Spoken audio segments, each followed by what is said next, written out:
Le Burkina Faso se retrouve à un carrefour incertain où deux chiffres insignifiants suffisent à ébranler sa stabilité fragile. En quelques heures, leur progression silencieuse a révélé un écart inquiétant entre ce que les autorités croyaient observer et ce qu'un réseau d'intrusion préparait dans l'ombre. Ibrahim Traoré, un des rares à discerner ces signes infimes, s'est retrouvé à déchiffrer une série de données apparemment banales. Pourtant, ces données, aussi faibles soient-elles, représentent un avertissement majeur pour la souveraineté nationale du pays. Que signifie réellement cet écart pour la sécurité du Burkina Faso et sa capacité à anticiper les menaces extérieures? La situation au Burkina Faso devient de plus en plus préoccupante.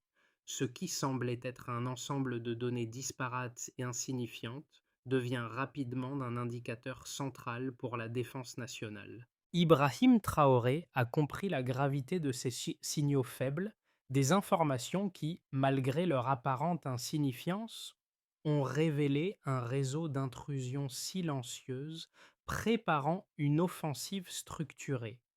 Mais pourquoi ces petites variations de données sont-elles si cruciales? Si elles sont ignorées, elles risquent de devenir la porte d'entrée pour des intrusions ciblées. La souveraineté du pays repose désormais sur la capacité à interpréter ces signaux avant qu'il ne soit trop tard. Dans un monde où chaque zone sensible du territoire peut devenir une cible stratégique, chaque détail, chaque indice compte. Ce défi est un test pour la résilience du Burkina Faso et, à travers l'analyse de ces données, nous pourrons comprendre comment un pays peut réagir et même anticiper une menace en transformant des informations apparemment insignifiantes en un avantage stratégique. L'enjeu est grand: protéger la nation avant qu'il ne soit trop tard. En quelques heures, la situation a basculé.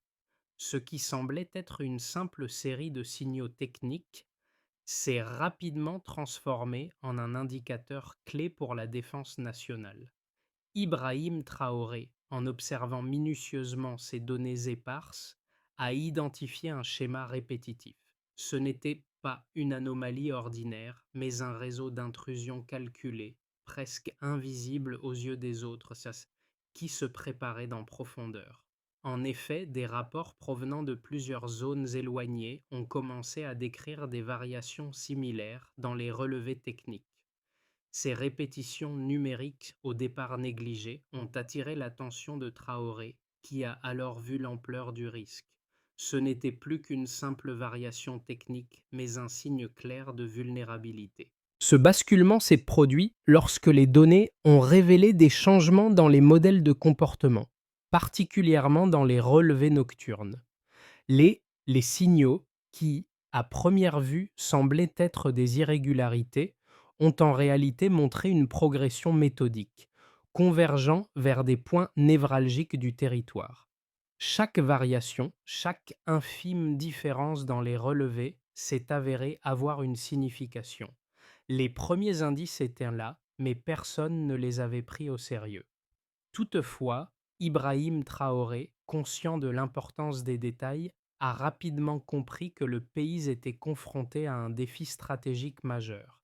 Les informations étaient faibles, mais leur répétition marquait une intensification de l'activité. Ce que les autres voyaient comme des anomalies locales, ils les percevaient comme des signes avant-coureurs d'une menace plus grande. Au moment où les premières confirmations sont arrivées des avant-postes, il était déjà trop tard pour ignorer les signaux. La frontière entre l'hypothèse et la réalité s'estompe rapidement dans un contexte où chaque minute compte. Ce n'était plus une question de spéculation, mais une véritable alerte pour la sécurité nationale. Au cœur de cette crise émergente, Ibrahim Traoré se positionne comme le catalyseur qui relie les différents éléments éparpillés pour donner sens à la situation. Un homme qui, loin des projecteurs, incarne la vigilance discrète mais essentielle dans un contexte où les menaces n'apparaissent pas toujours clairement, tandis que les équipes intermédiaires hésitent à réagir face à ce qu'elles considèrent comme des données insuffisantes. Traoré a perçu l'importance de chaque signal, aussi minuscule soit-il. Sa capacité à écouter les données, à les relier entre elles et à discerner les motifs cachés dans ces fluctuations lui permet d'orienter la réaction du pays vers une défense plus proactive. Un exemple frappant de l'impact de cette vigilance discrète est survenu lorsqu'une équipe locale, située dans une zone à faible activité militaire, a remarqué une variation subtile mais répétée dans les relevés. Ces variations, apparemment insignifiantes, n'auraient sans doute pas attiré l'attention si elles n'avaient pas été interprétées par Traoré comme un signe d'une intrusion naissante. En examinant ces données en parallèle avec celles provenant d'une autre zone sensible, un schéma a émergé, un rythme récurrent et une intensité croissante. Ce n'était plus une simple coïncidence, mais un indice clair d'une tentative coordonnée. Ce cas concret a mis en lumière l'importance du travail de Traoré. Une analyse minutieuse de ces signaux discrets mais répétitifs a permis de transformer ce qui semblait être un incident isolé en une alerte stratégique. Ainsi, grâce à son approche systématique, Traoré a réussi à anticiper une menace qui, sans sa vigilance, aurait pu échapper à l'attention des autorités locales. Les premières informations sont parvenues par petites touches, des signaux faibles qui, isolés, ne pouvaient sembler rien d'autre que des anomalies techniques sans importance. Mais ces variations ont commencé à se multiplier, leur répétition devenant de plus en plus évidente.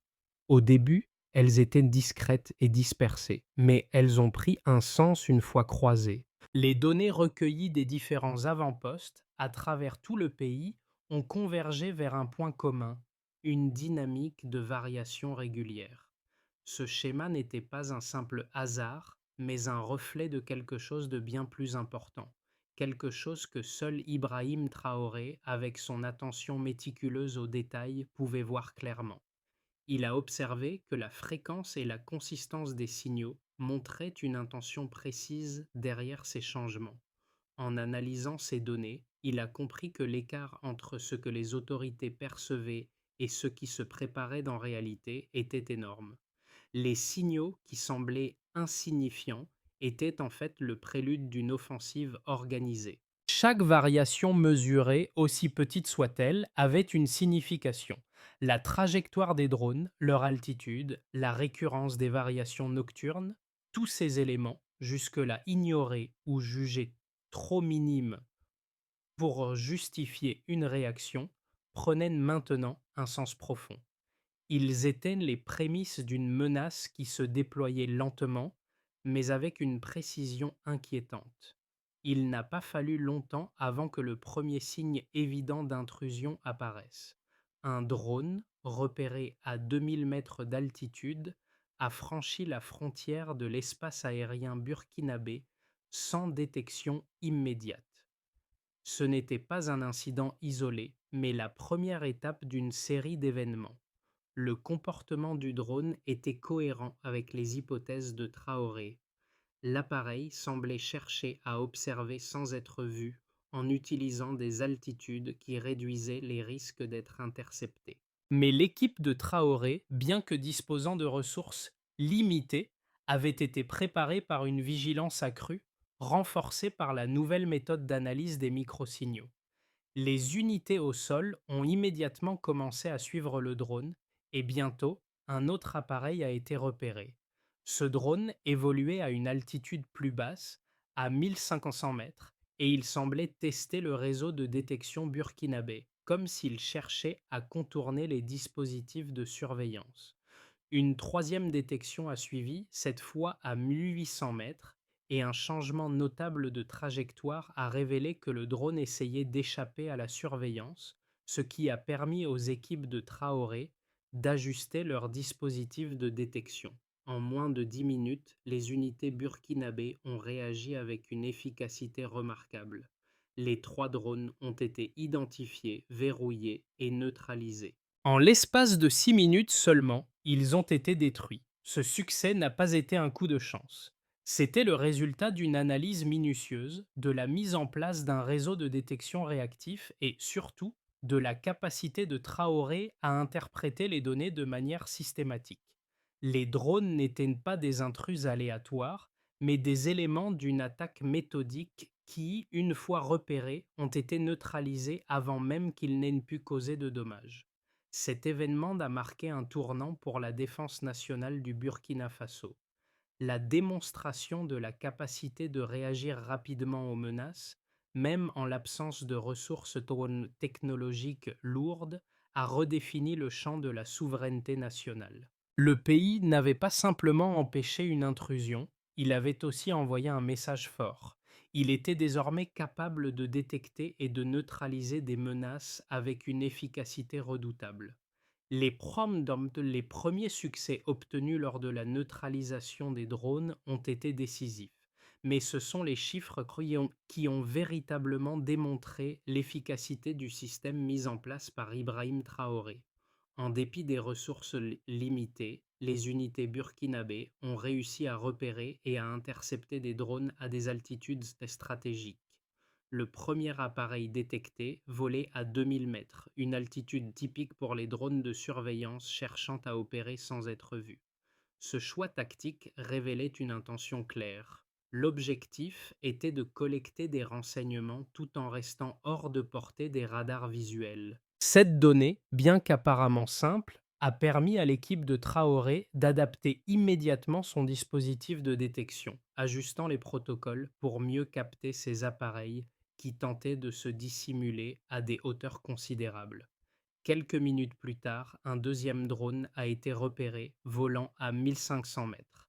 Cette réduction d'altitude, loin d'être un simple ajustement de trajectoire, indiquait une tentative claire de contourner les réseaux de détection burkinabés qui avaient été recalibrés après la première alerte. Les équipes techniques ont immédiatement ajusté leur système pour tenir compte de cette nouvelle menace, surveillant de près les zones à basse altitude. Cette réactivité a permis de garder le contrôle sur les appareils ennemis dont les mouvements devenaient de plus en plus prévisibles. Enfin, un troisième drone a été détecté à 1800 mètres et cette fois, il a adopté une trajectoire irrégulière en essayant d'échapper à la surveillance.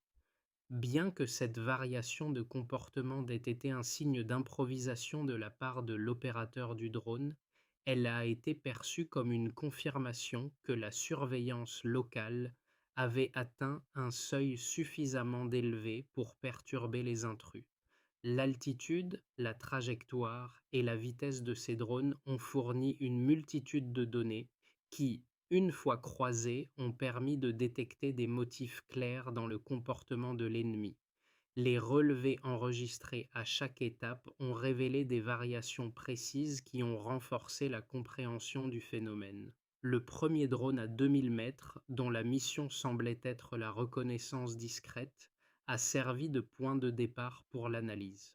Les données ont montré que l'appareil tentait de s'échapper des zones détectées par les premières équipes de surveillance. À 1500 mètres, le changement d'altitude représentait une stratégie pour déjouer les capacités locales de détection, mais le système burkinabé s'était déjà adapté à cette nouvelle menace. Enfin, à 1800 mètres, la tentative d'évasion indiquait que l'ennemi avait sous-estimé la réactivité des unités burkinabées. En tout, trois mesures distinctes ont servi à tracer un schéma de comportement: altitude, trajectoire et vitesse. Ces données ont permis aux équipes de prévoir les mouvements des drones et de les neutraliser rapidement. L'analyse approfondie de ces chiffres a non seulement permis de réagir rapidement, mais aussi de renforcer la confiance dans la capacité du Burkina Faso à détecter et neutraliser des menaces aériennes malgré ses ressources limitées. L'élément crucial ici est la capacité de Traoré à utiliser ces données pour anticiper les menaces avant même qu'elles ne se concrétisent. Les chiffres sont clairs. La défense burkinabé n'est pas seulement capable de réagir, elle peut aussi anticiper et contrôler l'espace aérien de manière stratégique, transformant ainsi une vulnérabilité en un véritable atout. L'attaque menée contre les drones a mis en lumière deux points de vue opposés, chacun apportant une lecture différente de la situation. D'un côté, certains analystes soutiennent que la réussite de l'opération burkinabé repose davantage sur les limites techniques des drones que sur les capacités supérieures de la défense nationale. Selon cette vision, les drones auraient été utilisés à une capacité restreinte, ce qui a facilité leur interception. L'argument principal est que si les drones avaient déployé tout leur potentiel, le Burkina Faso n'aurait probablement pas été en mesure de les intercepter aussi rapidement, en raison des limitations de son réseau de détection. Cette position considère la neutralisation des drones comme un coup de chance, un événement presque accidentel, dans lequel la défense burkinabé a bénéficié de failles techniques des intrus plutôt que de ses propres forces. En revanche, une autre lecture défend l'idée que le succès burkinabé n'est pas dû à une coïncidence, mais à une stratégie bien pensée et à l'adaptabilité des équipes locales. Ces analystes soulignent que la réussite de l'opération ne se limite pas à la faiblesse des drones, mais à la méthode systématique mise en place par Ibrahim Traoré et ses équipes. Ils insistent sur l'importance de la réactivité et de la capacité d'adaptation, soulignant que les équipes burkinabées ont réagi de manière efficace en ajustant leur stratégie de détection et de neutralisation en fonction des mouvements des drones. De plus, le recalibrage rapide des systèmes de surveillance et l'intégration des données en temps réel ont permis de neutraliser les drones en un temps record, ce qui démontre une réactivité que d'autres pays, même mieux équipés, auraient pu envier. Cette deuxième lecture se renforce lorsque l'on prend en compte le caractère méthodique de l'opération. Les drones n'ont pas seulement été détectés, mais leur comportement a été minutieusement analysé. L'altitude, la trajectoire et la vitesse de chaque drone ont été décortiqués, et chaque mouvement a été anticipé avec précision.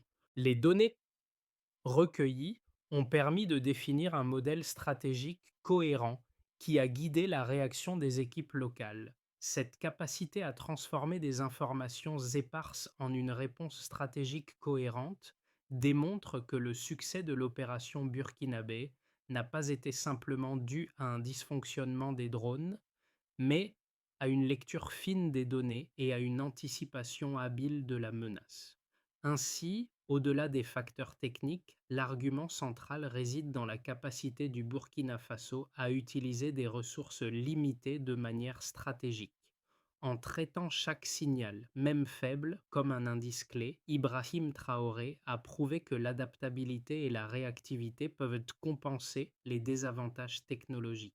Les drones ont été neutralisés non pas parce qu'ils étaient vulnérables, mais parce que la défense burkinabé a su exploiter les failles avec une précision remarquable. L'attaque des drones a révélé un détail fondamental qui a modifié la perspective de toute l'opération.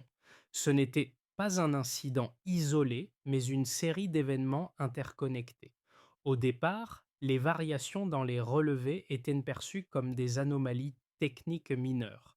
Mais à mesure que les équipes burkinabées ajustaient leur surveillance, il est devenu évident que ce qui semblait être une intrusion ponctuelle était en réalité une série de tests méthodiques visant à exploiter les faiblesses du système de défense.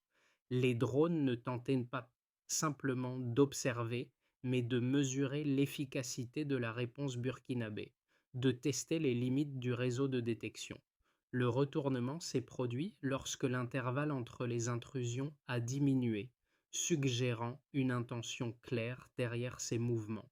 Ce n'était plus une simple série d'incidents, mais un test coordonné pour évaluer la réactivité de la défense nationale. Le changement de rythme des drones a révélé une stratégie de plus grande envergure, poussant les équipes à revoir leur approche et à anticiper une attaque plus complexe. En fin de compte, ce basculement de perspective a permis de réagir plus efficacement, en réajustant le réseau pour contrer les menaces avant qu'elles ne deviennent trop graves. Les conséquences immédiates de l'opération sont multiples et ont profondément marqué non seulement la défense burkinabé, mais aussi la perception qu'ont les acteurs régionaux et internationaux de la capacité du pays à gérer les menaces extérieures. Dans un premier temps, la neutralisation rapide des drones a envoyé un message clair. Le Burkina Faso, même avec des moyens limités, est capable de défendre son espace aérien avec une réactivité remarquable. La destruction des drones en seulement 6 minutes a renforcé le sentiment de souveraineté nationale. La population, longtemps habituée à une communication discrète des autorités sur les menaces extérieures, a vu dans cette victoire un signe tangible que leur sécurité n'était pas laissée au hasard. Ce succès a, en quelque sorte, consolidé le lien entre l'État et ses citoyens, renforçant la confiance dans les capacités de défense du pays. Sur le plan militaire, la démonstration de force a permis de remettre en question les suppositions concernant la vulnérabilité du pays face aux menaces aériennes. Les équipes techniques burkinabées ont prouvé que l'intensification de l'analyse des données et le recalibrage du système de détection ont permis une interception réussie. En adaptant continuellement le réseau aux menaces émergentes, ils ont inversé la dynamique, prenant le contrôle de l'espace aérien contre un adversaire plus technologiquement avancé. Ce succès, certes rapide, a renforcé l'idée que le pays peut répondre à des menaces complexes sans avoir recours à des équipements lourds et coûteux. Le pays n'a pas seulement réagi à une intrusion, il a également transformé une menace apparente en une victoire stratégique, prouvant ainsi que l'adaptabilité est un facteur crucial dans la gestion des menaces. D'un point de vue géopolitique, les répercussions ont été considérables. L'incident a forcé de nombreux observateurs internationaux à revoir leurs évaluations des capacités militaires du Burkina Faso. Certains pays voisins et partenaires régionaux ont pris note de cette démonstration de force. L'attaque a signalé un changement dans la posture du pays et il est désormais perçu comme un acteur plus autonome dans le domaine de la défense. Cette nouvelle perception a perturbé certaines stratégies régionales, car un pays qui devient plus autonome dans sa défense est moins susceptible de dépendre des soutiens extérieurs. Cela pourrait modifier les relations économiques et diplomatiques de manière significative. Au niveau économique, les retombées ont également été notables. La sécurité accrue dans l'espace aérien a des implications directes sur les investissements étrangers et les échanges commerciaux. Les entreprises opérant dans les zones sensibles, autrefois préoccupées par des risques d'intrusion non détectés, ont désormais plus de confiance pour mener leurs activités. Certaines entreprises pourraient être incitées à revoir leur stratégie d'investissement, en particulier dans les secteurs miniers et agricoles, où le Burkina Faso dispose de ressources stratégiques importantes. En conclusion, les effets de cette opération dépassent donc largement le cadre militaire. Elle a renforcé la résilience nationale, rassuré les citoyens et réaffirmé la souveraineté du pays dans un contexte de menaces aériennes grandissantes. Le Burkina Faso, grâce à l'initiative de Traoré et à la réactivité de ses équipes, est désormais mieux préparé à faire face à des défis similaires, tout en envoyant un message fort à la communauté internationale. Son espace aérien est désormais sous contrôle et toute intrusion sera rapidement identifiée et neutralisée. À mesure que les retombées de l'opération se déploient, plusieurs trajectoires se dessinent pour l'avenir de la défense nationale du Burkina Faso. Le pays, fort de sa victoire contre les drones, pourrait adopter différentes stratégies dans les mois à venir. Ces stratégies varieront en fonction des choix politiques et des ressources disponibles. Plusieurs trajectoires se dessinent pour les 6 à 12 prochains mois, chacune influencée par la neutralisation des drones. Dans une première trajectoire, le Burkina Faso choisit de ne pas entrer dans une course aux armements coûteuses, mais plutôt de capitaliser sur les enseignements tirés de l'opération. Le pays continuerait à renforcer ses capacités de détection et d'analyse des menaces tout en optimisant ses ressources. La stratégie serait de maintenir une vigilance constante en utilisant une approche à faible coût basée sur l'amélioration continue du réseau de surveillance existant. Ce modèle d'autonomie raisonnable éviterait les investissements massifs dans des technologies militaires coûteuses, tout en s'appuyant sur l'adaptabilité et l'innovation. La défense aérienne du pays resterait réactive et agile, en se concentrant sur les signaux faibles et l'analyse fine des données. Cela permettrait au Burkina Faso de protéger son espace aérien tout en préservant ses ressources économiques. Dans une deuxième trajectoire, le Burkina Faso pourrait voir cette victoire comme une base pour renforcer la coopération avec ses voisins du Sahel, en particulier dans le domaine de la défense aérienne. Conscient que des menaces similaires pèsent sur d'autres pays de la région, le Burkina Faso pourrait partager son expertise en matière de détection et de neutralisation des drones avec ses partenaires régionaux. Une telle coopération pourrait inclure l'exportation de la méthode utilisée pour détecter les menaces aériennes et créer un réseau de défense régionale interconnecté. Cela permettrait de mutualiser les ressources et d'augmenter l'efficacité de la surveillance, tout en réduisant les coûts individuels pour chaque pays. Une telle coopération renforcerait la souveraineté régionale, tout en envoyant un message fort à l'international sur l'importance de l'autonomie et de la solidarité régionale face aux menaces extérieures.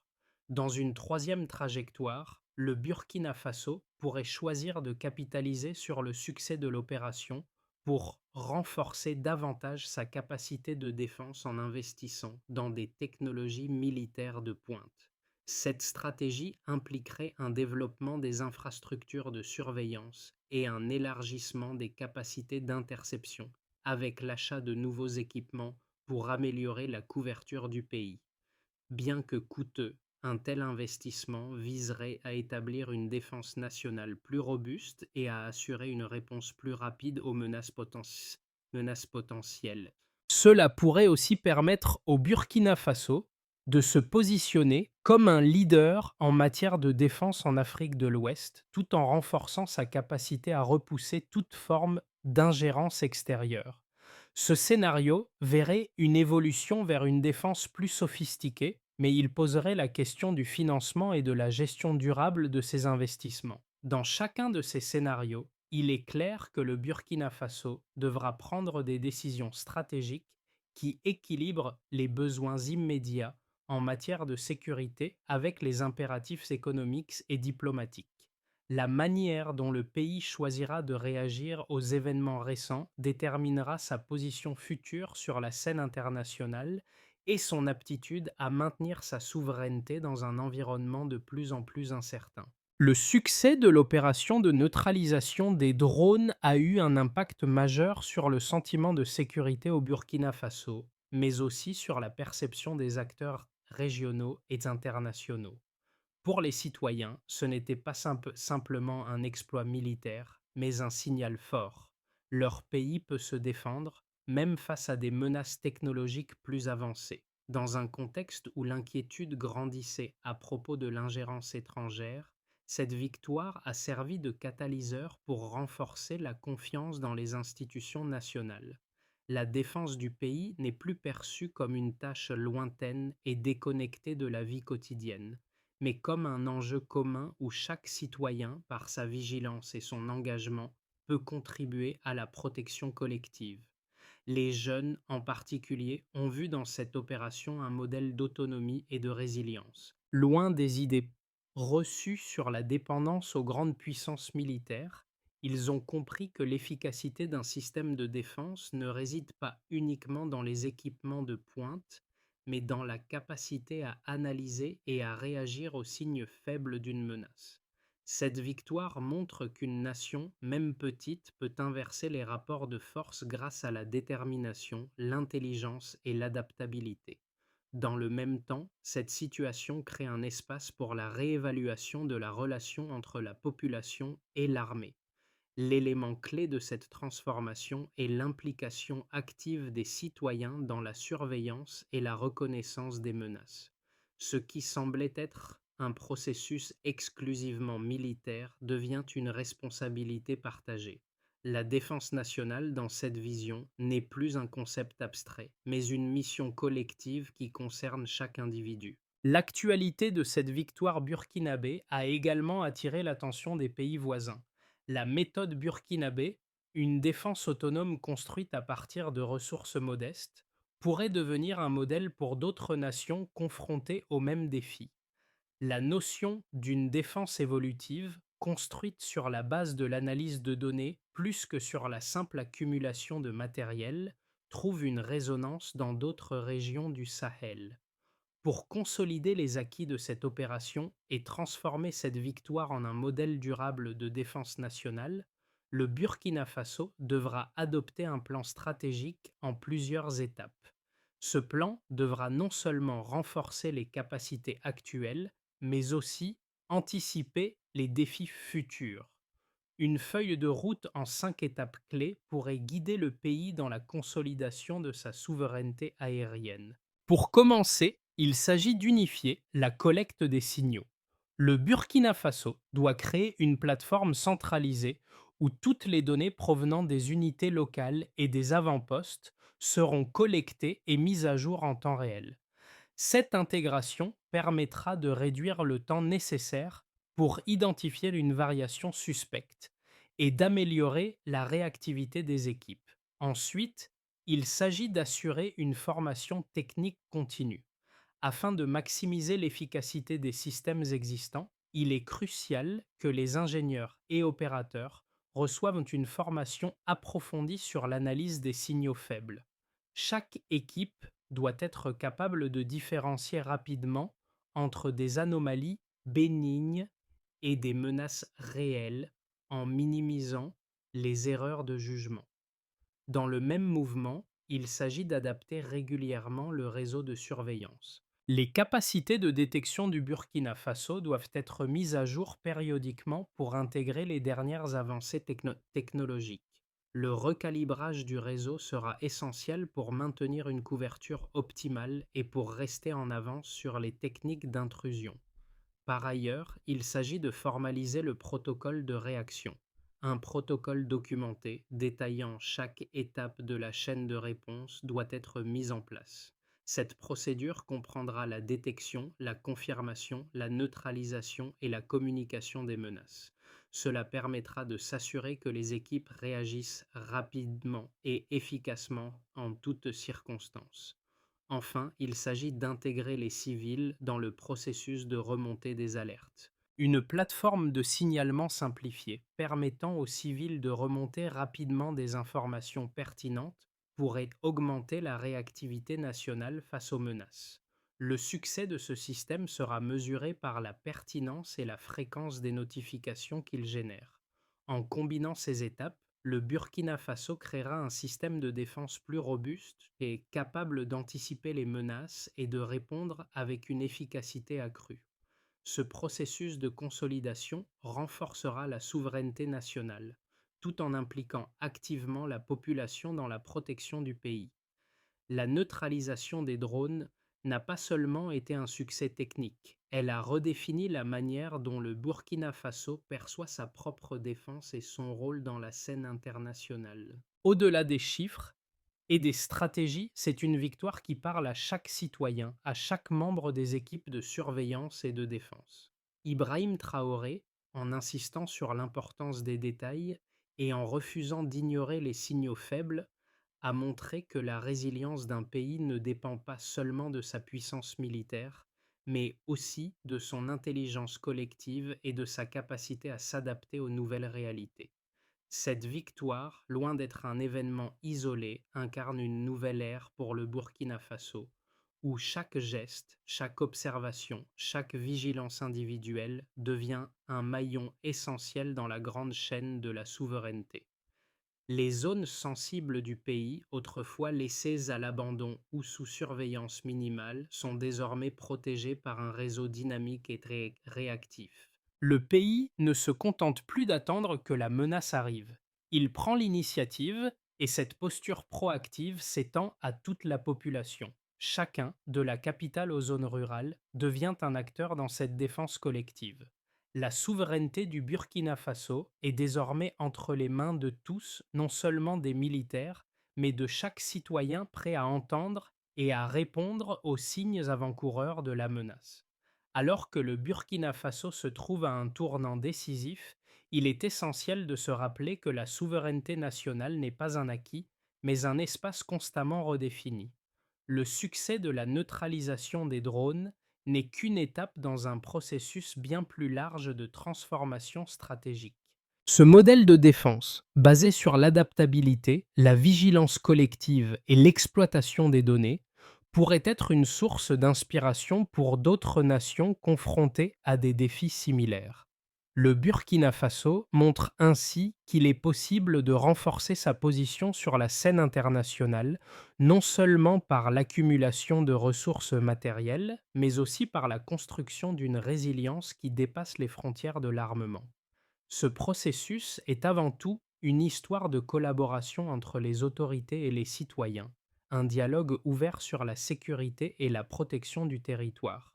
Nous vous invitons donc à suivre de près cette dynamique, à réfléchir à la manière dont des stratégies similaires pourraient être mises en place dans vos propres contextes et à engager une discussion sur l'importance d'une défense autonome et participative. L'avenir appartient à ceux qui comprennent l'importance de chaque détail et qui agissent collectivement pour renforcer leur sécurité.